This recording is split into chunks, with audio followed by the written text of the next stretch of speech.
Chittagong board 2024 আমাদেরকে সম্পূর্ণ different একটা ম্যাথ দিয়েছিল এই বল চ্যাপ্টার থেকে। এটা মহাকর্ষ বল থেকে আসা মূলত আমাদের এখনো পর্যন্ত ইতিহাসের একমাত্র ম্যাথ। অর্থাৎ নিউটনের যে মহাকর্ষ যে টপিকটা আছে এই টপিক থেকে আমাদের বেসিক্যালি কখনোই প্রিভিয়াস কোয়েশ্চন করা হয়নি সেই 2015 সালে। তাহলে 2015 থেকে আজকে 2025, এই 2025 সালে আসছে কিনা আমি জানি না। তো 24 মানে কত হয়? 9 বছর। 9 বছর আমাদের কোনো প্রশ্ন করা হয়নি। তাহলে এটা সম্পূর্ণই একটা কি মানে আনকমন একটা ঘটনা। যদিও জিনিসটা খুবই কমন, কিন্তু এটা খুবই আনকমন ঘটনা প্রিভিয়াস কোয়েশ্চনের প্রেক্ষিতে যদি আমরা বলি। তো এখানে আমাদের প্রশ্নটা কিরকম আছে একবার ভালো করে শুনুন। বলছে টেবিলে রাখা 500 গ্রাম বরের একটি বইয়ের কার্যকরী বল লেখা আছে। টেবিলে রাখা এই যে এটা হলো এই যে 3 নাম্বার, টেবিলে রাখা 500 গ্রাম বরের একটি বইয়ের কার্যকরী বল 4.88 নিউটন। মহাবিশ্বের দুটি ভিন্ন স্থান, একটা এক্স ও ওয়াই এর বরের অনুপাত যথাক্রমে বড় এম ইচ টু ছোট এম 81 ইচ 1, এবং এদের ব্যাসার্ধের অনুপাত R is to r is equal to 4:1। এক্ষেত্রে এক্স এর অভিকর্ষজ ত্বরণ 9.8 মিটার পার স্কয়ার সেকেন্ড। আমাকে প্রশ্ন করছিল যে উদ্দীপকের ঘটনায় গতি ঘর্ষণ সহগ নির্ণয় করো, আর ঘ নম্বরে বলছে উদ্দীপকের আলোকে কোন স্থানে বইটির ওজন কোন হবে তা গাণিতিকভাবে বিশ্লেষণ করো। আচ্ছা, খুব ভালো করে যদি আমরা চিন্তা করি তার মানে বোঝা যাচ্ছে যেখানে অঙ্কটা আসছে দুইটা প্রেক্ষিতে। আমাদের উদ্দীপক একটা উদ্দীপক আমাদের বলছে একটা টেবিল আছে, যে এটা একটা টেবিল, এই টেবিলে এখানে একটা বই রাখা আছে, এখানে একটা বই রাখা আছে। এই বইটা হলো 500 গ্রাম বড় একটা বই, আর বইটা এই টেবিলে কার্যকরী বল, বইটা যে টেবিলে রাখা আছে এটার কার্যকরী বল হলো 4.88 নিউটন। এটা কার্যকরী বল হলো 4.88 নিউটন। ব্যাপারটা খুব ইন্টারেস্টিং যে আমাকে শুধুমাত্র এটাই দেয়া আছে, এইটা থেকে আমাদেরকে গ নম্বরে প্রশ্ন করছে যে এই বইয়ের মানে এই যে বইটা রাখা আছে এটার গতি ঘর্ষণ সহগ, গতি ঘর্ষণ সহগ মানে কি মিউ, মিউর মান বাইরে করতে, মিউ মানে কি এফ বাই কি ডব্লিউ, মিউ মানে কি এফ বাই ডব্লিউ, আমাকে এটা বাইরে করতে।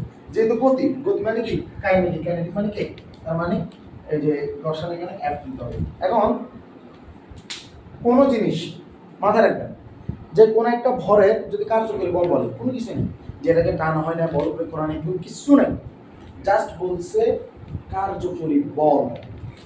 তাহলে মাথায় রাখবেন কোনো বস্তুর কার্যকরী বল, যেমন ধরেন 60 গ্রাম, ধরেন এই যে মার্কেটটা, এই মার্কেটটা ভর ধরলাম আমি 25 গ্রাম, এই 25 গ্রাম ভরের মার্কেটটার কার্যকরী বল কত বললাম, কার্যকরী বল বেসিক্যালি আমার হাতে আছে এভাবে। এখন এইটা আমার হাতে যা আছে এখানে ও কি প্রয়োগ করতেছে, এখানে কিন্তু ও এমজি কাজ করতেছে। কি কাজ করতেছে? এমজি। তার মানে 25 ডিভাইডেড বাই 1000 গুণ কত 9.8, এটা কাজ করতেছে। যে কোনো জিনিসের যে কোনো জায়গায় রাখলে সেখানে যেটা কাজ করে সেটা হলো এমজি, মানে সেটা হলো ওজন। এই যে আমি এই বোতলটা ধরে আসছি না, এখানে এমজি কাজ করতেছে, এটা এমজি কাজ করতেছে। এখন কথা হলো আমরাও ধরে নেব যে 500 গ্রাম ভরের যে বস্তুটা আছে ওর এমজি কত আমরা আগে দেখে নিই। তাহলে 500 গ্রামের ভরের যে এমজি মানে ডব্লিউ মান হলো 500 ডিভাইডেড বাই 1000, এটা কেজি বাই করে নিতে হবে, কেজি দেওয়া যাবে না, সরি এই যে এম এর মান 500 গ্রাম, তো তাহলে আমি এখানে ভাগ করে দিলাম 500 ডিভাইডেড বাই 1000, তার মানে কত 5 এর দ্বারা তোমার হলো half, 0.5 KG, 0.5 KG. Plan W মান দেখে দিই 0.5 টু 9.8, তো 0.5 টু 9.8 মানে কত 4.9 নিউটন, কত 4.9 নিউটন। অর্থাৎ বস্তুটার ভর হলো এটা, বস্তুটার ওজন হলো এটা। তাহলে কার্যকরী বল 4.88 নিউটন মানে কি এখান থেকে কিছু কিছু ওজন মানে যেটা এটা যে এটার ওজন, এই ওজনটা এটা কাজ করতেছে না, তাহলে কাজ করতেছে 4.88 নিউটন। তার মানে 0.02 নিউটন এই যে এটা আছে, এই যে মানে ওজন থেকে এটা লস হয়েছে, এটা হারাই গেছে, এটা হারাই গেছে। হারাই গেছে মানে কি নিশ্চয়ই এখানে কোথাও কোনো না কোনোভাবে বাধাকারী বল আছে, সেটা ঘর্ষণ বলুন যেটাই হোক এটার উপস্থিতি আছে। কথা কি বোঝা যাচ্ছে? মানে এই 0.02 নিউটনের উপস্থিতি আছে। তাই আমাদের এখানে যে এফ কে যেটাকে বলতেছে, আমাদের এখানে যেটাকে এফ কে বলতেছে, এফ কে মানে কি এটা তো ঘর্ষণ বল, এটাই তো বাধাকারী বল। টোটালি কোনো একটা জিনিসের মূল জায়গা থেকে যেটা বিচ্যুত হয় সেটাই তো ঘর্ষণ। তো আমার মূল ছিল 4.9 নিউটন, আমার দেওয়া আছে 4.88 নিউটন, তাহলে আমার 0.0 নিউটন শর্ট আছে এখানে, তাহলে 0.02 নিউটনটাই হলো আমার এখানে কি ঘর্ষণ বল বা বাদানকারী বল, বা আমি যেটাই বলি, যেটা এখানে ঘর্ষণ নিয়ে কথা হচ্ছে, তাহলে আমি ধরবো যেটাই আমার সেই ঘর্ষণ বলটা। বোঝা গেছে এটা? বোঝা গেছে কেন? তাহলে আমরা এটা কেমন বের করছি? এটা বের করছি যে এই ঘর্ষণ বলকে আমরা বের করতে পারি এর যে আমি এই যে W এর মানটা দিলাম, এখানে লিখলাম W মানে 0.5 গুণ 9.8, এখানে F এর মান হবে কত? 4.9 বিয়োগ 4.88। বোঝা গেছে? F এর মান হলো 4.9 বিয়োগ 4.88। তাহলে আমার এখানে মিউ এর মান কত আসে? 0.02 divided by 4.9, তাহলে কাটাকাটিগুলো কত হয়? অঙ্কটার आंसर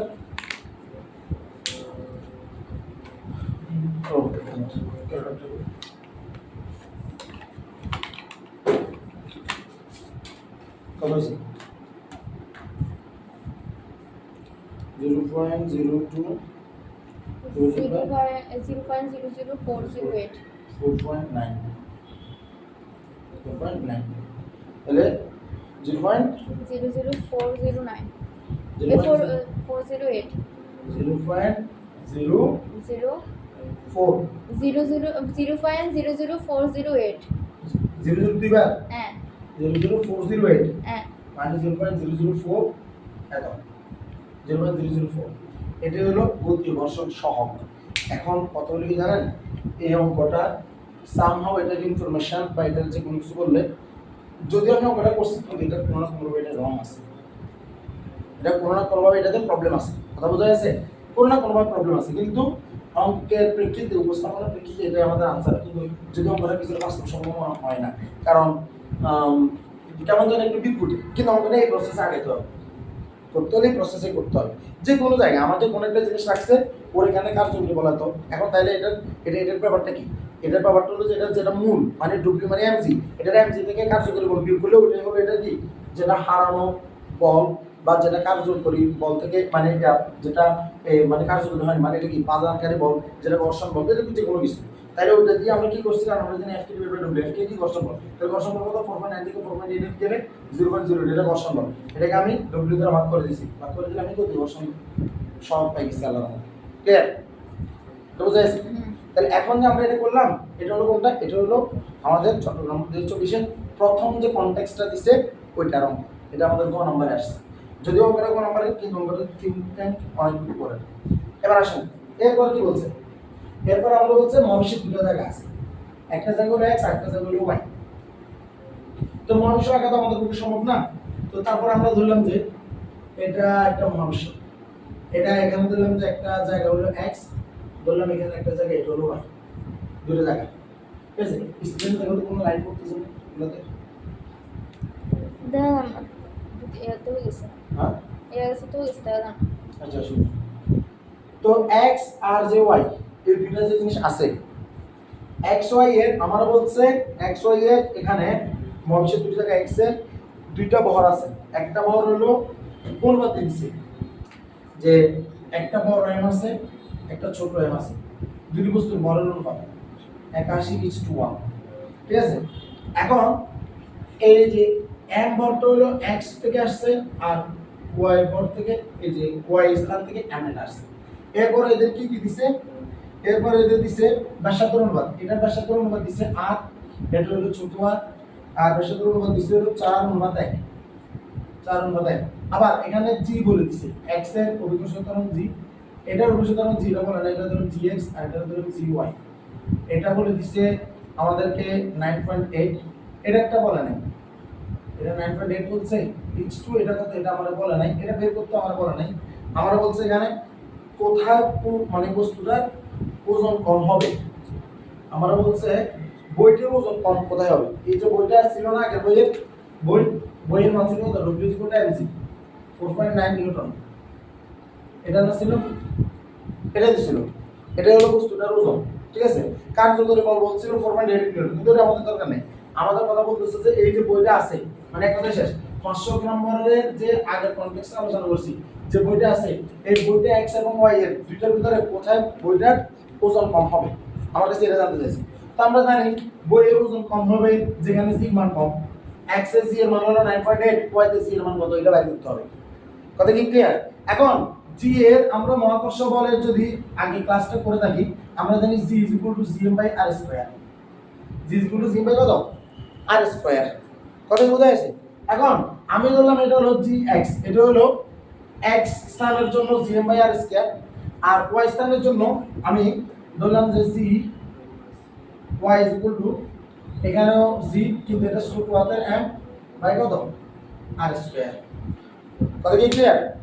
এখন আপনি আসেন এই জায়গাটা আমি যদি এখন এই দুইটা জায়গা যদি আমি করি ধরেন এই আমি যদি এগুলোকে তুলনা করতে যাই যে তুলনা করে আমি ধরলাম gx ডিভাইডেড বাই gy এটাতে আমি গেলাম তাহলে গেলে এখানে কত হবে gm বাই বড় r² আমি যাবে g পুরো আমরা কত ছোট r² এরকম না কিছু একটা আসবে।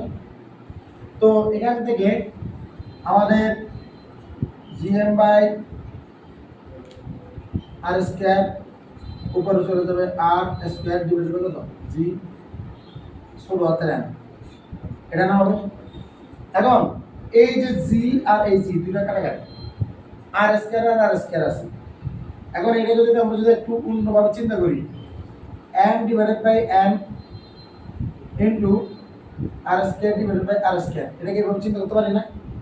আলাদা বললাম এই যে m ডিভাইডেড বাই m, কারণ ওই যে আমি যে অনুপাতের ব্যাপারটা নিতে চাচ্ছি। আর এটা হলো কত r² বাই কত ওয়েট r² বাই বড় r²। এখন m ডিভাইডেড বাই m যেটা আমার এটা ছিল m/m হলো 81:1, তো বড় m উপরে আছে এই m অনুপাত m, তার মানে বড় m যেহেতু উপরে আছে তাহলে এটা হলো আমাদের উপরে 81 নিচে হলো কত 1, এটা ওই জায়গাটা আছে। আর এখানে r বাই r, ছোট r হলো 1 বড় r হলো 4, ঠিক না? বড় r হলো 4 ছোট r হলো কত 1, তাহলে আমার ছোট r 1 আর এটা হলো কত 4, তাহলে 1/4 কত স্কয়ার এরকম না? তাহলে এখানে এখন আমরা আলটিমেটলি এখানে দাঁড়াইতেছে কত 81/1 আর এখানে দাঁড়াচ্ছে কত 1/16, রাইট? এটাই তো। তাহলে gx বাই gy এর মান যে আসলো এটা কত আসলো, তাহলে gx বাই gy এর মান আসলো 81/16। কত আসলো 81/16 না? এটাই তো। এই যে gx বাই gy এর মানটা এই জায়গায় আসলো 81/16। তাহলে 81/16 আসে আমার এখানে। আবার আমি তো সুতরাং gy এর মান বের করতে পারবো এখান থেকে। আমি জানি এটা লেখা আসতেছে না এটা আস্তে ফোন আসছে। হ্যাঁ ফোন আসছে।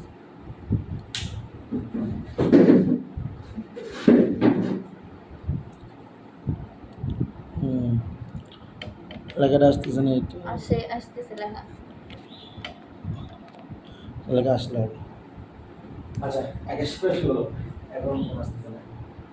তাহলে gy 81/16, তাহলে gy যদি বের করে gy এর সাথে 81 গুণ এটা গুণ সম্পর্ক, তাহলে এই 81 গুণ হয়ে যাবে ভাগ, gy এর সাথে 81 গুণ সম্পর্ক না 81 ভাগ আর 16 ইনটু কত gx, তাহলে 16 ইনটু কত 9 কত 8 ডিভাইড করে কত 81, তাহলে এখানে কাটাকাটি করলে কত হয়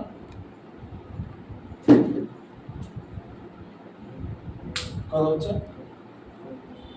1.935 1.935 হ্যাঁ মানে 1.9 ওই 6 দেন 1.936 দেন এর পরে 8 আছে metre per square 1.94 metre per square second. এখন 1.94 মিটার পার স্কয়ার সেকেন্ড আমি পাইলাম, ঠিক আছে? এই মহাবিশ্বের যে দুটো জায়গায় হ্যাঁ, এবং অনেকে প্রশ্ন করতে পারে যে আসলে এটা হয় কিনা। এটা হয় কারণ আমরা জানি চাঁদে অভিকর্ষ ত্বরণ হলো 1.63 newton, 1.63 metre per square second, ঠিক আছে? এটা হতে পারে স্বাভাবিক জিনিস। তাহলে 1.94 মিটার পার স্কয়ার সেকেন্ড মানে কি এখানে কি y এর মান কম না? হ্যাঁ, মানে y স্থানে অভিকর্ষ ত্বরণ কম না? তো y স্থানে যদি অভিকর্ষ ত্বরণের মানটা কম হয়, y স্থানে যদি অভিকর্ষ ত্বরণ কম হয় তাহলে এখানে তো w যদি আমি বের করতে যাই m, এখন y তে আমি y তে বস্তুর ওজন বের করব mg, এখানে দেব y, তাহলে m এর মান হলো m এর মান কত 500 গ্রাম, 500 গ্রাম মানে কত 0.5 কেজি, তাহলে 0.5 গুণ 9.8 দিব 1.94, কোথায় কম হবে? এখানে প্রশ্ন করছিল যে বডির ওজন কোথায় কম হবে, তাহলে বডির ওজন কম হচ্ছে কোথায় y তে কত হচ্ছে 7.76 7.76 কত 0.5 এর সাথে 1.9 করব, 0.5 এর সাথে 1.9 করব 0.97। 0.97 নিউটন। তাহলে এখানে কম আছে। আর জিএক্স এ তো আর বেশি, জিএক্স এ তো আমরা আগে বের করছিলাম 4.9 নিউটন। কারণ এই যে এটা হলো এই যে 9.8 এর সাথে 0.5 গুণ হলো 4.9 নিউটন। আশা করি অঙ্কটা প্রথম থেকে যদি চিন্তা করো তাহলে বোঝা যাবে। বোঝাইছে অঙ্কটা আমার মতে?